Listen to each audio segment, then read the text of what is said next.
Bonjour, mesdames, mesdemoiselles, messieurs, bonjour, Nabilaï Kamara, depuis Bruxelles, cher compatriote guinéen. Très bien, alors, comme annoncé, j'ai donc ce thème d'information pour ce matin, un thème crucial que je vais aborder dans une analyse brève, ça va pas prendre beaucoup de temps, cher compatriote guinéen. Alors, je dis bien le thème, monsieur le procureur, disons général de Conakry, êtes-vous là? C'est la question que je pose. En fait, je m'adresse au procureur général de Conakry, le parquet général de Conakry, cher compatriote guinéen. Alors, bon voilà, cher compatriote guinéen, avant de commencer donc de toucher le point proprement dit, c'est-à-dire concernant ce procureur, un certain Doumbouya, alors il y a d'autres thèmes d'actualité que je vais aborder brièvement. Donc, il est question, par exemple, on en parle, ce sont des rumeurs, et des rumeurs, il faut s'en méfier, n'est-ce pas? Alors, nous apprenons que le général Amara Kamara, vous savez, il est secrétaire général à la présidence, donc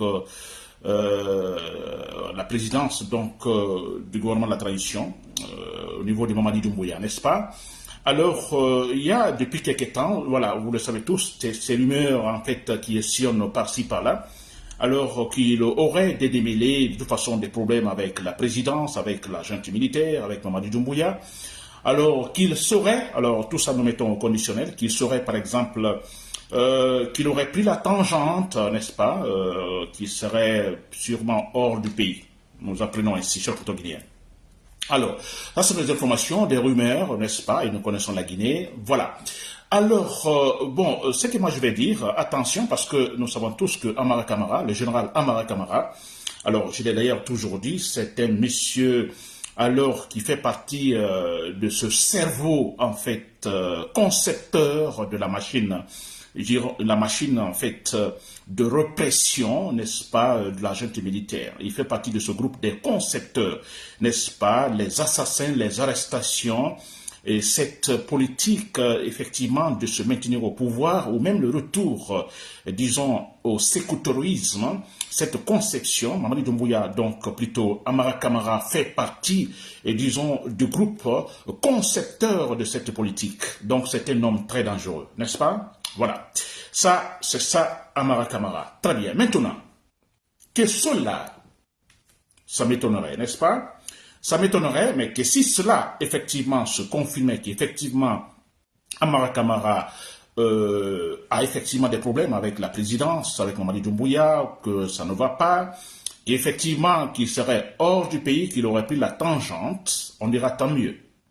Tant mieux, n'est-ce pas? On pourrait que se réjouir. Pourquoi se réjouir? Parce qu'on dirait, alors là, notre campagne, notre grande campagne que nous menons depuis que Mamadi Doumbouya déraille, cette campagne constituant à déstabiliser la junte militaire, et commence à porter fruit, réellement fruit, cher compatriote guinéen. Parce que déjà, c'est dommage, hein, Feu Sadiba Koulibaly est parti, mais écoutez, ne l'oublions pas que, effectivement, le cas Sadiba a créé, effectivement, ou crée déjà aujourd'hui la confusion, donc, au niveau de la junte militaire.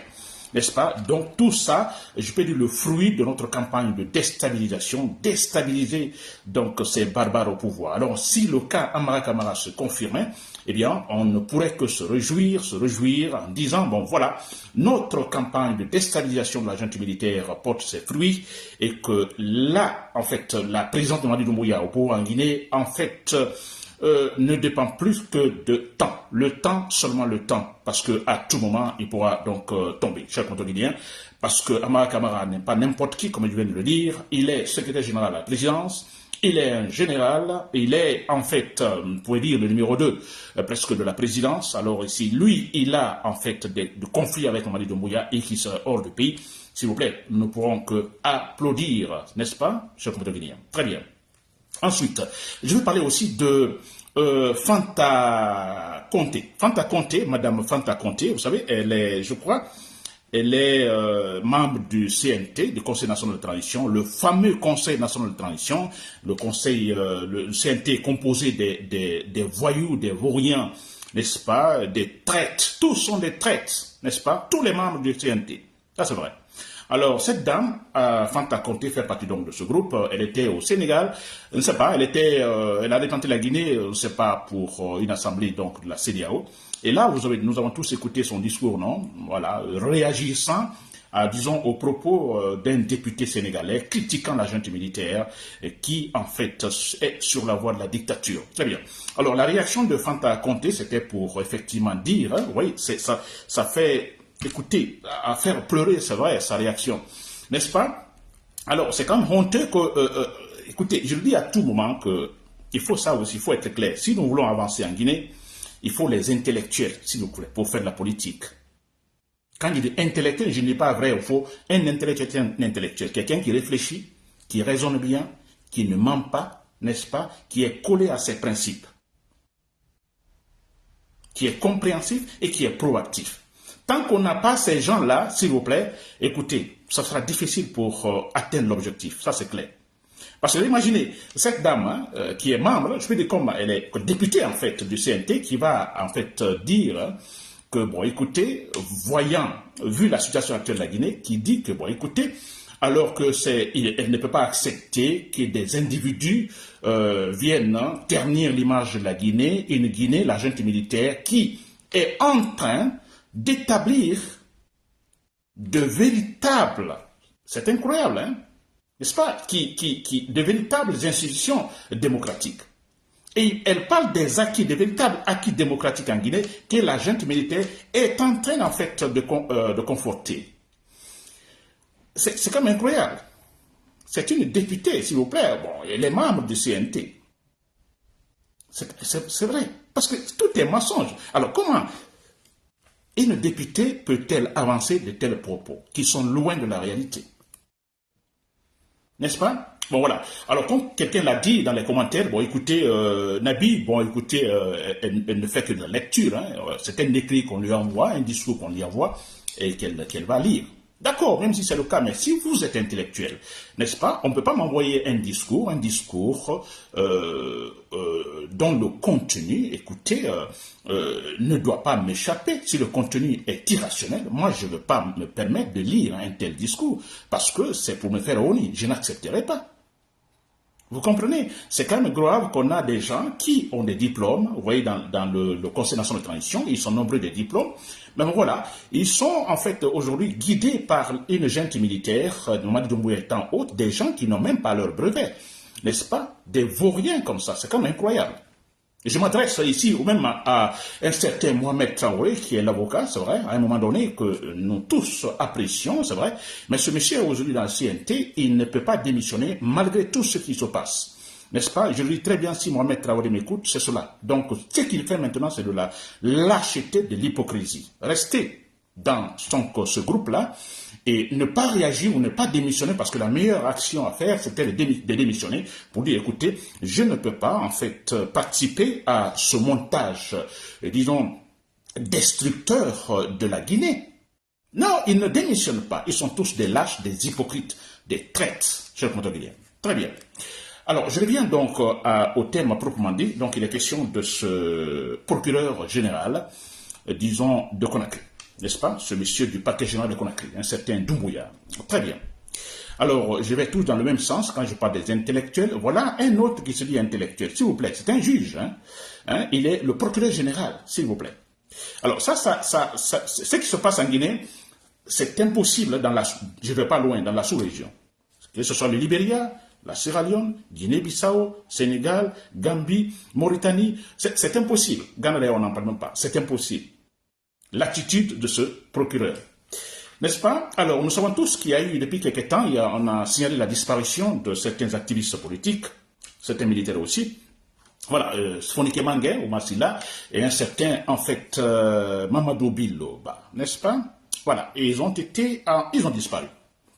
Alors, nous le savons tous, je crois que normalement il n'y a pas l'étonnement, nous savons tous, nous sommes habitués à de telles formes de kidnapping de la part effectivement de la junte militaire, des militaires.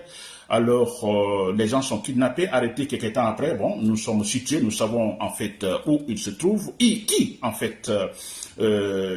pu en fait les kidnapper. Donc, c'est pas étonnant. Voilà. Alors, nous sommes dans cette situation, vous comprenez, Fonicke Mengué, alors on n'a plus de nouvelles, Mamadi Bilo, pas de nouvelles.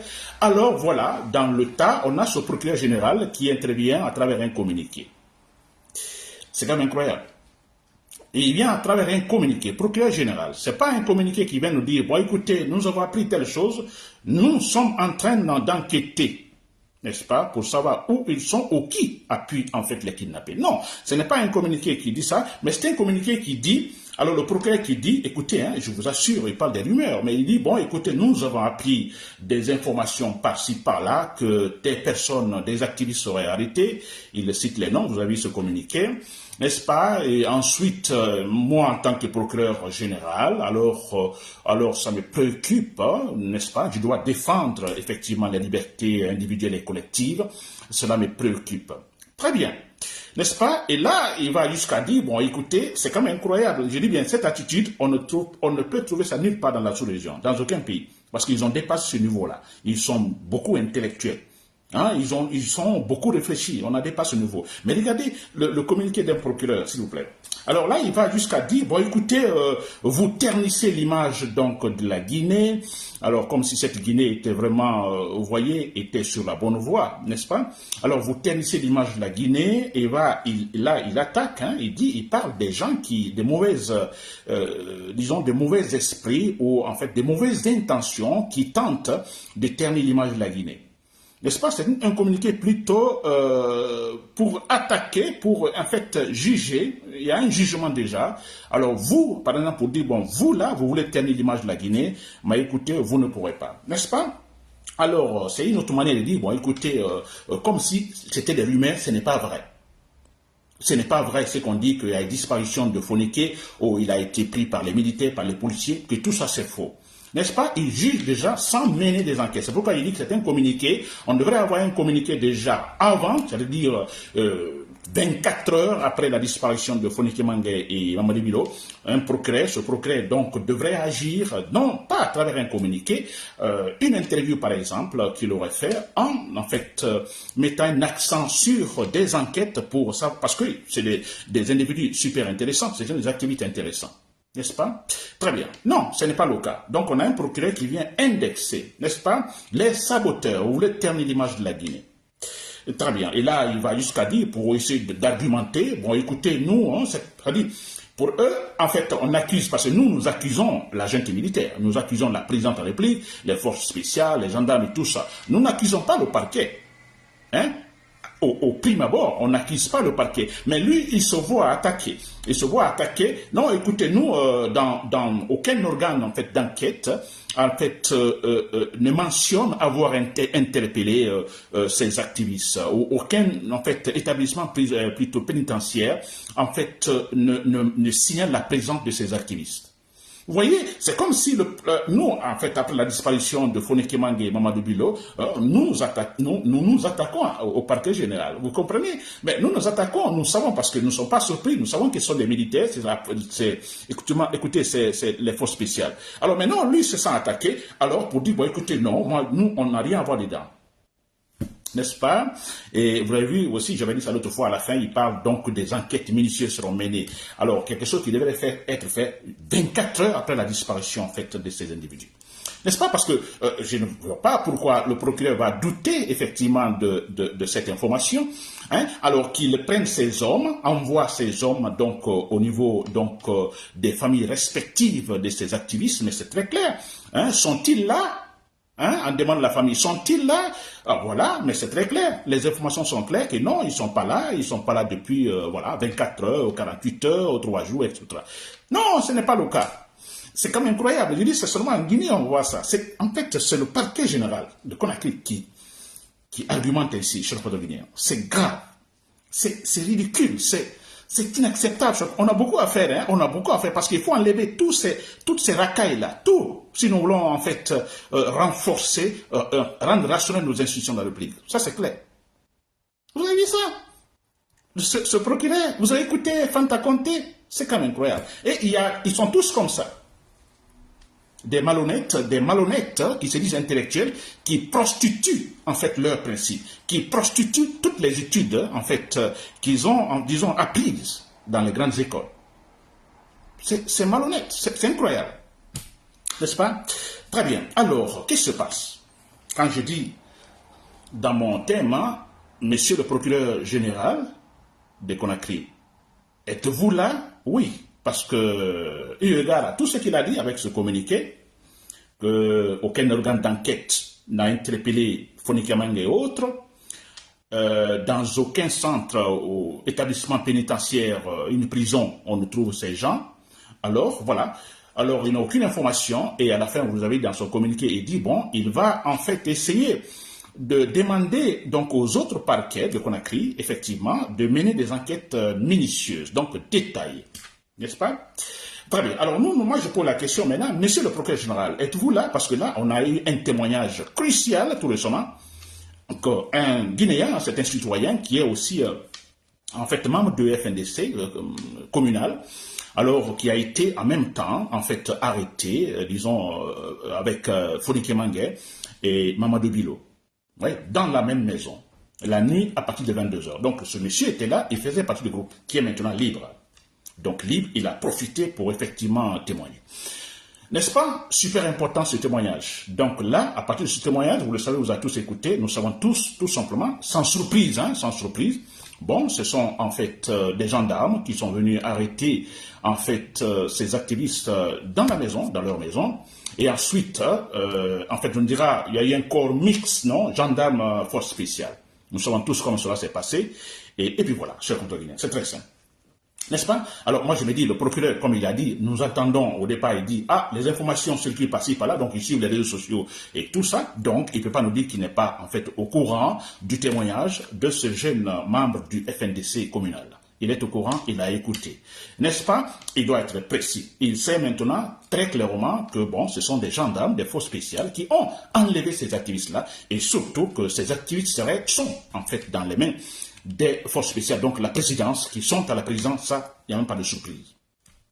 N'est-ce pas? Alors, chers compatriotes guinéens, depuis là, nous attendons, en fait, disons, la réaction du procureur général, n'est-ce pas? Si effectivement, il a pu instruire les autres parquets, donc, de mener des enquêtes minutieuses, alors bon, voilà, je crois que l'occasion très claire, il faut bondir donc là-dessus, cette occasion, ce témoignage de ces jeunes, effectivement, de mener des enquêtes vers ces gendarmes, effectivement, parce que le témoignage, il a même cité un commissariat, donc c'était très clair, il a cité par exemple les forces spéciales qui étaient venues, il a pu décrire certaines personnalités, n'est-ce pas? Alors, c'est très clair, alors au procureur général, si vraiment il est un homme, s'il est sérieux, s'il est intellectuel, et comme il voudrait le faire savoir en disant qu'il est démocrate, en Guinée, ici c'est la démocratie, bon voilà, alors qu'il nous démontre, qu'il oriente les enquêtes vers la présidence, vers les forces de l'ordre, plutôt les forces spéciales, qu'il aille enquêter là, qu'il envoie ces hommes, parce que c'est le procureur général qui travaille avec l'administration policière. Donc il suffit pour le parquet général, les policiers, c'est quoi? Ils attendent l'ordre donc du parquet général. C'est au parquet général de dire, bon écoutez, bon voilà, nous vous mandatons d'aller faire ceci, cela. Alors nous attendons que ce procureur général, envoie effectivement ces organes d'enquête vers la présidence. Nous attendons cela, chers compatriotes guinéens. N'est-ce pas? Voilà, c'est toujours cette question, monsieur le procureur général, si vous suivez monsieur Doumbouya, si effectivement vous êtes libre, vous êtes indépendant, n'est-ce pas, comme à travers votre communiqué, s'il vous plaît, vous êtes maintenant situé, n'est-ce pas, orientez votre enquête vers là-bas. Ils sont là-bas, ils sont retenus là. N'est-ce pas? Très bien, chers compatriotes guinéens. Là, nous savons tous, chers compatriotes guinéens, que ce monsieur est incapable de le faire, il ne le fera pas, parce qu'il n'est pas, il n'est pas libre, hein. C'est un monsieur qui aussi prostitue effectivement toute sa formation en droit, c'est vrai, alors qui dépend de la présidence, qui est là effectivement parce qu'il ne veut pas perdre son poste. Alors, il dira tout ce que la présidence, en fait, la junte militaire, en fait, le dira. Ça, c'est très clair, cher Cotoguinien. Donc, on n'aura aucune réaction, ça, je vous l'ai dit, aucune relation, ce sera le silence total, cher Cotoguinien. Voilà pourquoi nous devons nous battre, nous nous battons.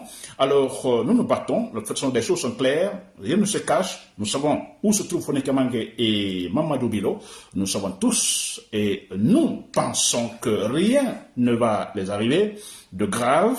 Gare à Mamadou Doumbouya, cher Cotoguinien.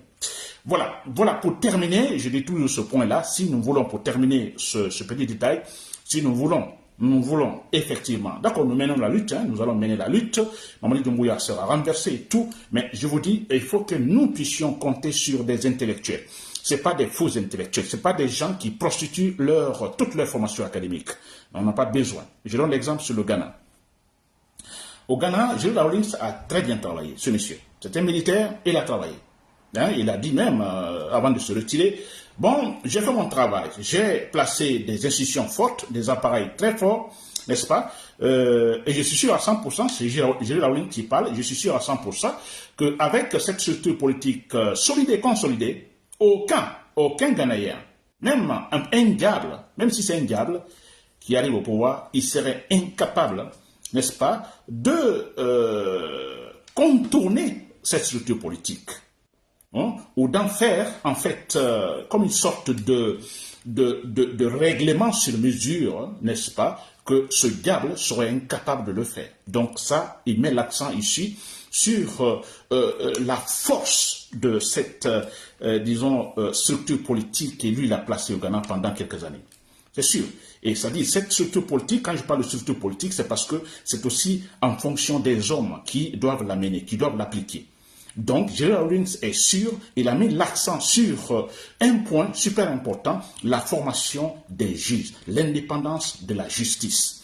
Il a mis un point très important, c'est sur également la responsabilité de l'armée, n'est-ce pas? Une armée républicaine. Il a très bien travaillé sur ce point. Et l'armée, et la police, et tout.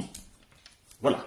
Donc, il est sûr, jusqu'il est parti, après sa mort. Regardez aujourd'hui au Ghana, on parle des anciens présidents, n'est-ce pas? Des anciens présidents qui respectent leur mandat et puis se retirent très tranquillement. Ils sont libres au Ghana, ils vont là où ils veulent, pas comme M. Alpha Condé qui est condamné à rester en Turquie.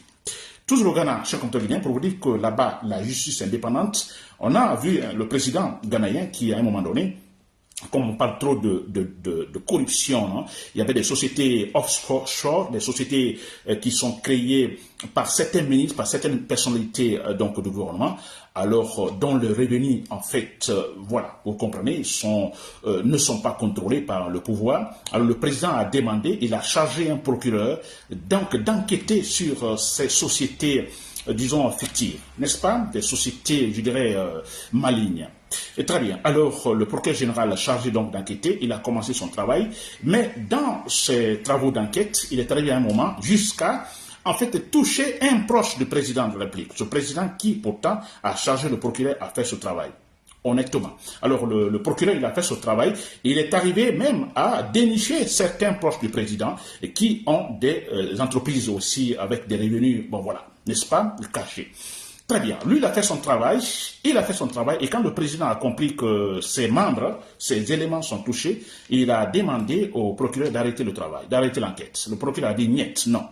Il a dit non, et là, il ne s'est pas arrêté là, dans une conférence de presse, face aux journalistes, il a dit carrément, je continue mon travail ou je démissionne. Voyez-vous? Très bien, cher compatriotes, nous voulons, en fait, un tel fonctionnement politique, administratif, en Guinée. Il faut des hommes courageux. Pas des fanfarons comme ce monsieur Doumbouya, ce procureur général, donc à Conakry. Chers compatriotes, c'était Nabil Laï Camara depuis Bruxelles. Merci pour l'écoute et bonne journée.